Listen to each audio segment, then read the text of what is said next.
আল্লাহর নবী মুসা আলাইহিস সালামের সঙ্গে আমার আল্লাহ পাক কথা বলা শুরু করলেন হিব্রু ভাষা দিয়ে। হিব্রু ভাষা দিয়ে কথা বলতে বলতে কথা বলা শেষ।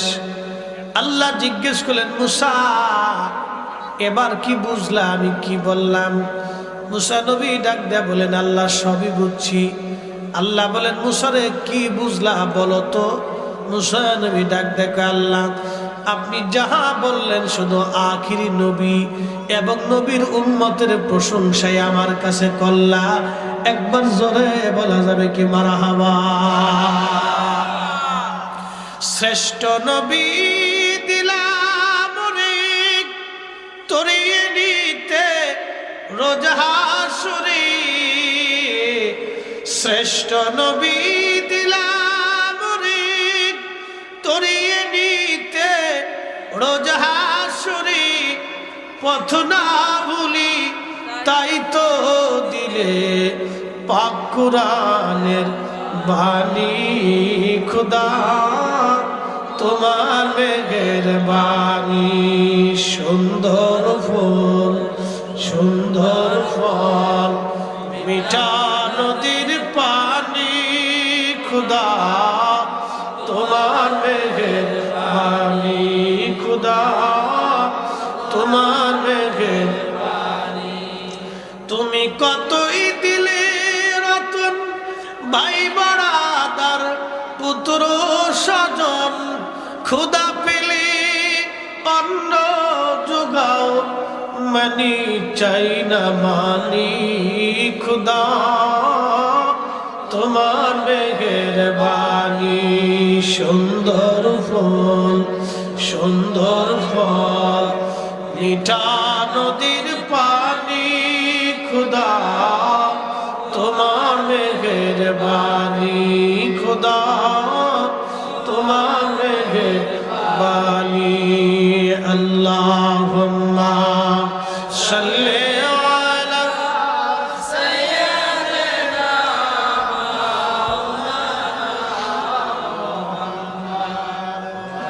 আলা আলি সাইয়্যিদিনা।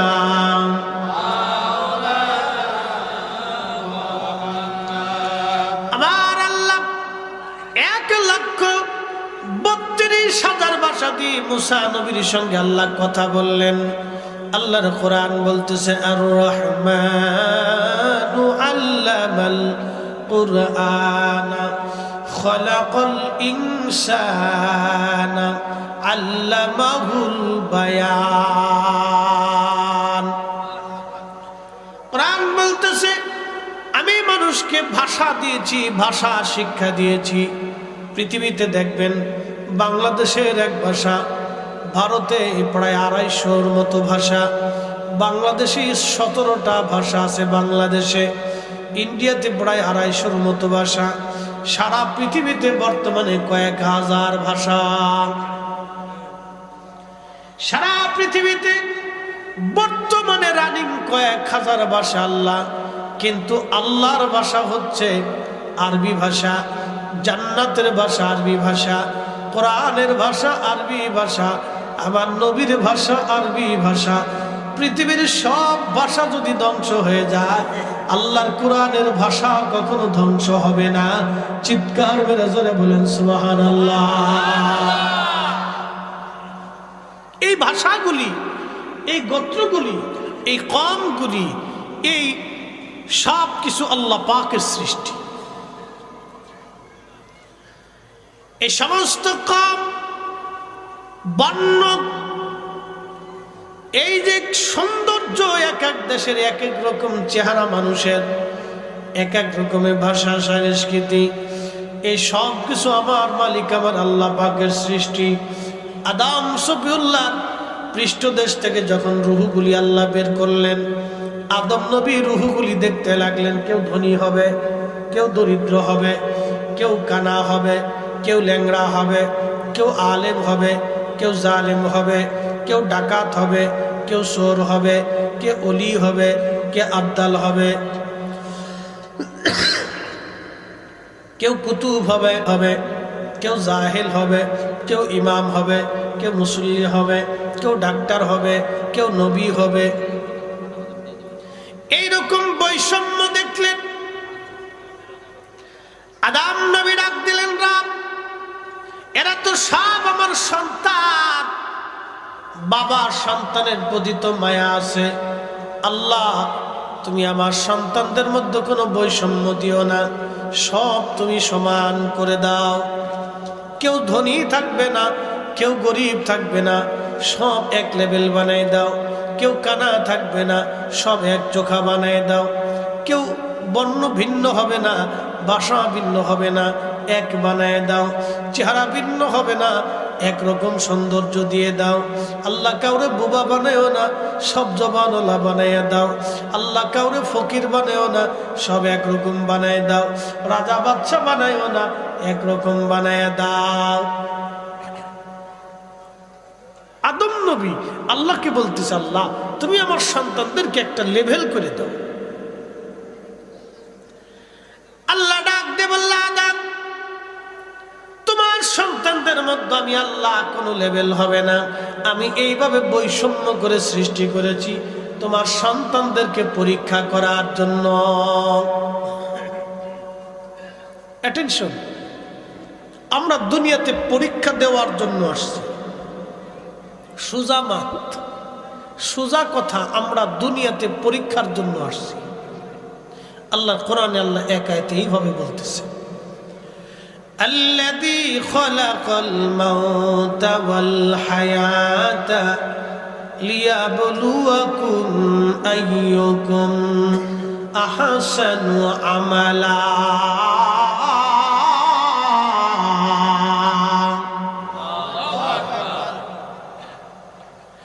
আজকের মাহফিলে কে বসবে, মেলার মধ্যে কে থাকবে, এটাও পরীক্ষা।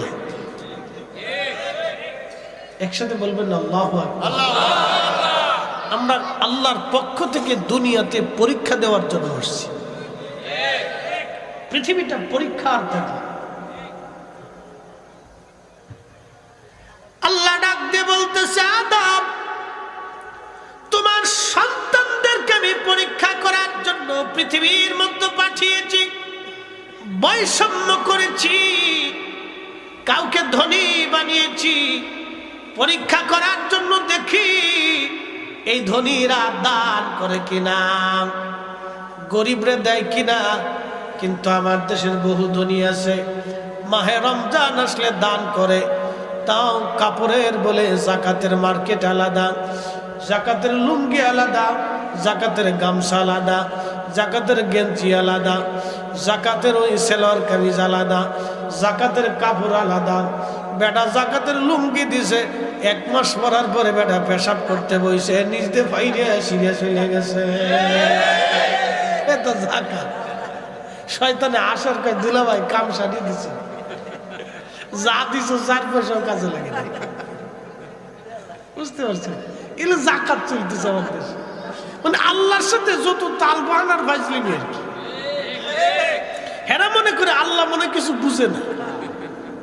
বুঝতে পারছেন, কিয়ামতের ময়দানে এইরকম যাকাতওয়ালাদেরকে আল্লাহ ডাক দিয়ে বলবো, আল্লাহর বান্দা, আমার বান্দা কি জন্য তুমি দুনিয়াতে যাকাত দিলে? বান্দা বলবে, রব আমি তো তোমারে খুশি করার জন্য যাকাত দিয়েছিলাম। আল্লাহ বলবেন, না বান্দা, তুমি আমার খুশির জন্য যাকাত দাও নাই। মানুষ যাতে তোমাকে দানবীর বলে, সমাজ সেবক বলে, তোমাকে এই জন্য মানুষ যাতে দানবীর বলে, সমাজ সেবক বলে, এই জন্য তুমি দুনিয়াতে দান করছিলে। বান্দারে, দুনিয়ার মধ্যে মানুষ তোমাকে দানবীর বলছে, তোমাকে সমাজ সেবক বলে দিছে, অতএব আমি আল্লাহর দরজায় আর কিচ্ছুই তুমি পাইবা না। তখন আল্লাহ তার গলার মধ্যে ওই যে জাহান্নামের শিকল পড়াইয়া তাকে উপর করে টানতে টানতে জাহান্নামে নিয়ে চলে যাবে।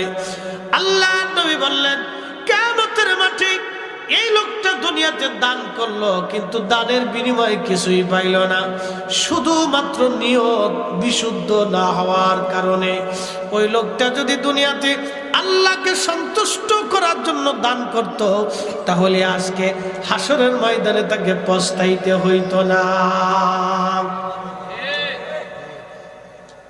দুনিয়াতে সম্পদ হইলেও পরীক্ষা, টাকা পয়সা হইলেও পরীক্ষা, বিরাট এলেম ওলা হইলেও পরীক্ষা। আমার দেশে কিছু মানুষ আছে দেখবেন নিজেরে জাহির করার জন্য বিরাট বড় খালি ফতোয়া মারে। আপনাদেরকে একটা প্রশ্ন করি, জবাব দিবেন। ইসলাম এদেশে আনছেন শাহজালাল ইয়ামানি মুজাদ্দিদি 800 বছর আগে, কথা ঠিক কিনা? তারও আগে ওলিরা আসছিলেন, কিন্তু হযরত শাহজালাল ইয়ামানির মতো এইভাবে ব্যাপকভাবে দিন কায়েম করতে পারেন নাই। তারা আসছিলেন, দাওয়াত দিছেন, চলে গেছেন, আবার কিছু সময় থাকছেন কিছু কিছু অঞ্চলে। শাহজালাল ইয়ামানি মুজাদ্দিদির আগেও আল্লাহর ওলিরা আসছে, কিন্তু এইভাবে ব্যাপকভাবে ইয়ামানি মুজাদ্দিদির মতো তারা প্রতিষ্ঠিত করতে পারেন না। কিন্তু বাংলাতে, এই ভূখণ্ডে যিনি দিন একবারে ব্যাপকভাবে প্রতিষ্ঠিত করছেন তিনি শাহজালাল ইয়ামানি মুজাদ্দিদি। কথা বলেন ঠিক কিনা? 800 বছর ধরে উনার দেওয়া পথ এদেশে চলতেছে। মনোযোগ দিয়ে, উনি যদি বুকের উপরে হাত বেঁধে নামাজ পড়তেন তাহলে এদেশের 800 বছর ধরে কোটি কোটি মুসলমান বুকের উপরে হাত বেঁধে নামাজ পড়ত। উনি নামাজ পড়ছেন নাভির নিচে হাত বেঁধে। উনি কিন্তু বঙ্গোপসাগর থেকে উঠে আসেন নাই, উনি আসছিলেন সুদূর ইয়ামান হয়ে সৌদি আরব দিয়ে দিল্লি নিজামুদ্দিন আউলিয়া রহমাতুল্লাহের সাথে দেখা সাক্ষাৎ করে ওনার কাছ থেকে এজাজত এবং দোয়া নিয়ে তিনি বাংলাদেশে এসেছিলেন দিন কায়েম করার জন্য। তার অর্থই হচ্ছে তৎকালীন জমানার ওলিরা, বুজুর্গরা, তিনারা অধিক নাভির নিচে হাত বেঁধে নামাজ পড়তেন। আজকে যারা বুকের উপরে বাধাই দিয়া আমার মসজিদের সমাজে যারা ফেতনা বাঁধাইছে, বোঝা গেল 800 বছর পরে এই সবগুলি শয়তানের দালাল। ওরা আসছে আমার দেশে ফেতনা বাঁধানোর জন্য। ও নবীর উম্মত, খুব ভালো করে বুঝে যাবেন, শাহজালাল ইয়ামানি মুজাদ্দিদি যদি নামাজের পরে জোরে আমিন বলতেন তাহলে এদেশের 800 কোটি মুসলমান, 800 বছর ধরে কোটি কোটি মুসলমান নামাজের পরে জোরে আমিন করে সিল্লেন দিত। ইয়ামানি মুজাদ্দিদি যদি নামাজের পরে দোয়া বন্ধ করে দিতেন তাহলে 800 বছর ধরে এদেশের নামাজের পরে দোয়া বন্ধ থাকতো। ও নবীর উম্মত, তার মানে বোঝা গেল হযরত শাহজালাল ইয়ামানি মুজাদ্দিদি যে ইসলাম এদেশে এনেছিলেন 800 বছর ধরে সেই ইসলাম এখনো চলমান, এখনো বহমান। যারা এই ইসলামের ভিতরে এসে আবার নতুন করে ফেরকা সৃষ্টি করতেছে, অশান্তি বাঁধাইতেছে, এই সবগুলি হলো শয়তানের দালাল। এগুলি ফিতনাবাজ, ফ্যাসাদকারী, অশান্তিকারী। আল্লাহ এই সমস্ত ফ্যাসাদকারী থেকে আমাদেরকে নিরাপদ রাখুক, সকলে বলে না আমিন। প্রিয় মুসলমান আমার, খুবই মনোযোগ দিয়ে কথাগুলি শুনে যাবেন, এইগুলি আমাদের জন্য পরীক্ষা। আল্লাহর কোরআন বলো, আল্লাযী খালাকাল মাউতা ওয়াল হায়াতা লিয়াবলুয়াকুম আইয়ুকুম আহসানু আমালা।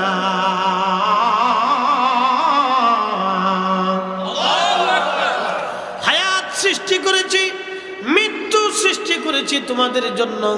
আল্লাহ হায়াত বানাইলেন, মৃত্যু বানাইলেন। এই জন্য আল্লাহর কোনো হায়াত নাই, আল্লাহর কোনো মউত নাই। আল্লাহর পরিচয় আল্লাহ নিজে দিয়েছেন, আল্লাহু লা ইলাহা ইল্লা হুয়াল হাইয়ুল কাইয়ুম লা তাখুযুহু সিনাতুন ওয়ালা নাওম। আল্লাহ বলেন, আমি সেই রব, আমি সেই মালিক, আমি আল্লাহ চিরঞ্জীব, চিরস্থায়ী। আমি আল্লাহর কোনো দুর্বলতা নাই, আমি আল্লাহর কোনো তন্দ্রা নাই, আমি আল্লাহর কোনো ঘুম নাই। একসাথে জোরে বলা যাবে কি সুবহানাল্লাহ।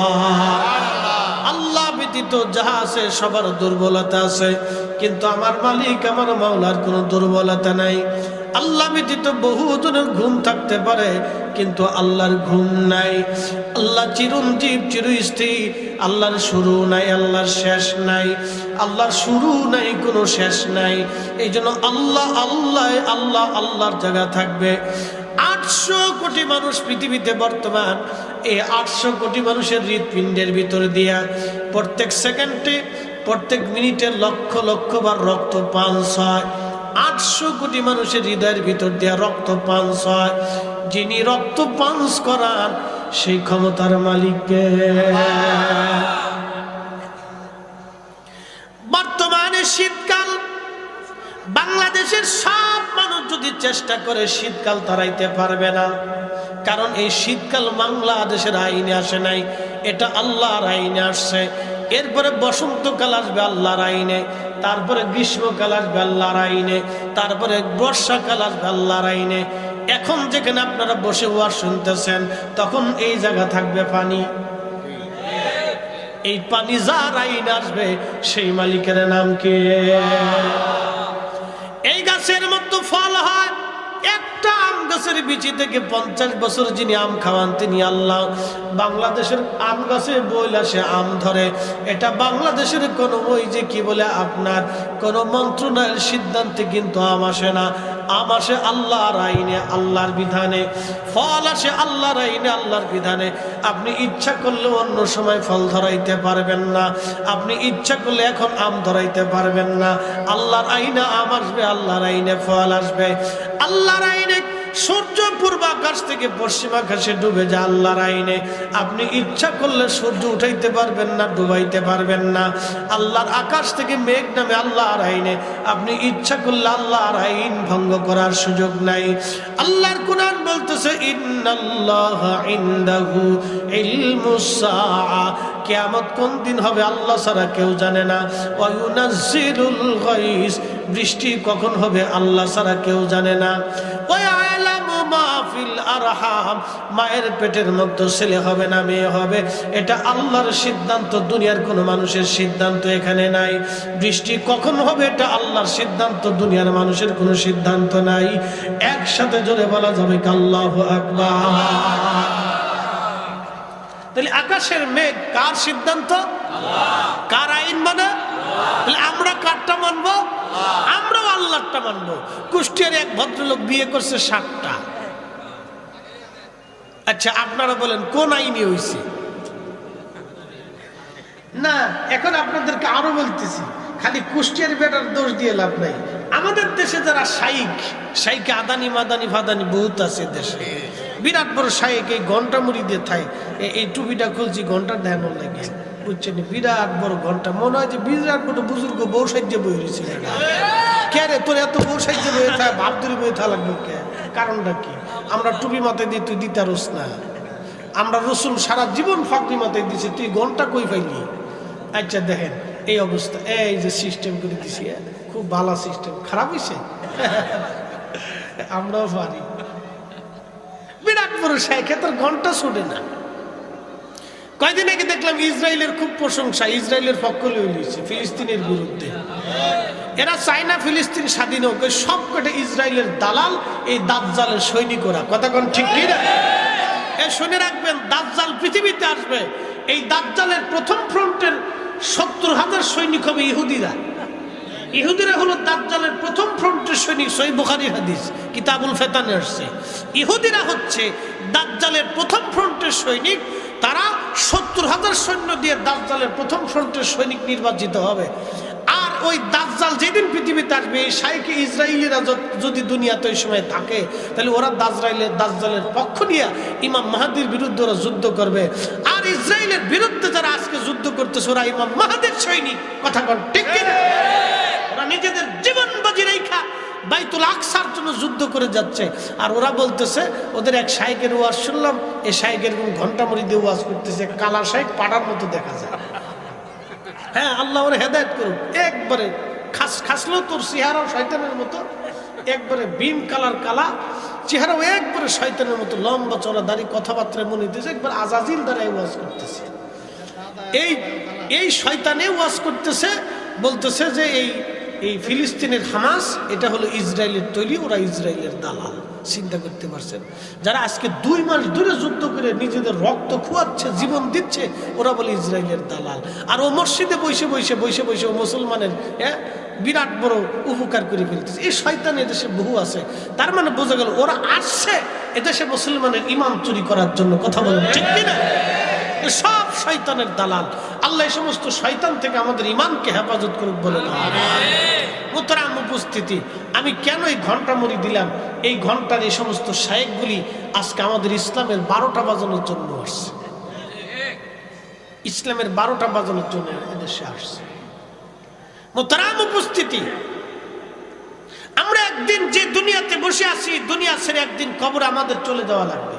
এ দুনিয়াতে থাকার কোনো রাস্তা আমাদের নেই। অবশ্যই কবরে চলে যেতে হবে, অবশ্যই মাটির নিচে চলে যেতে হবে। কে নিয়ে যেতে হবে? 1 নম্বর ঈমান, 2 নম্বর আমল। কথা কোন ঠিক কিনা?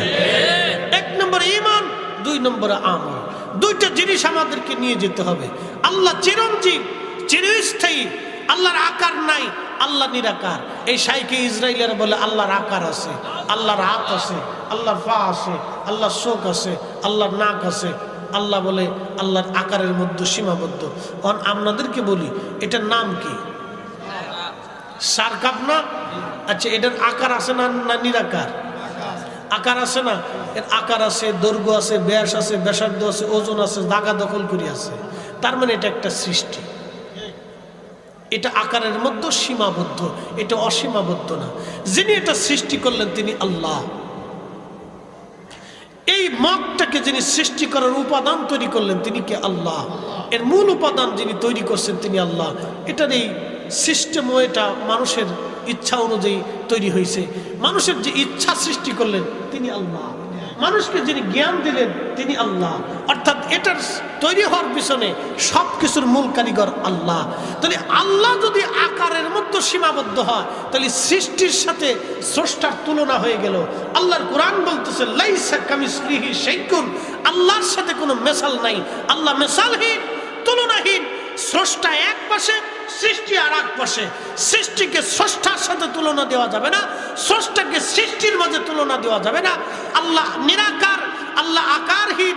আল্লাহর দৈর্ঘ্য নাই, প্রস্থ নাই, ব্যাস নাই, ব্যাসার্ধ নাই, জায়গা নাই, শুরু নাই, শেষ নাই। আল্লাহ আল্লাহর জায়গায় থাকবে। একসাথে বলা যাবে না আল্লাহু আকবার।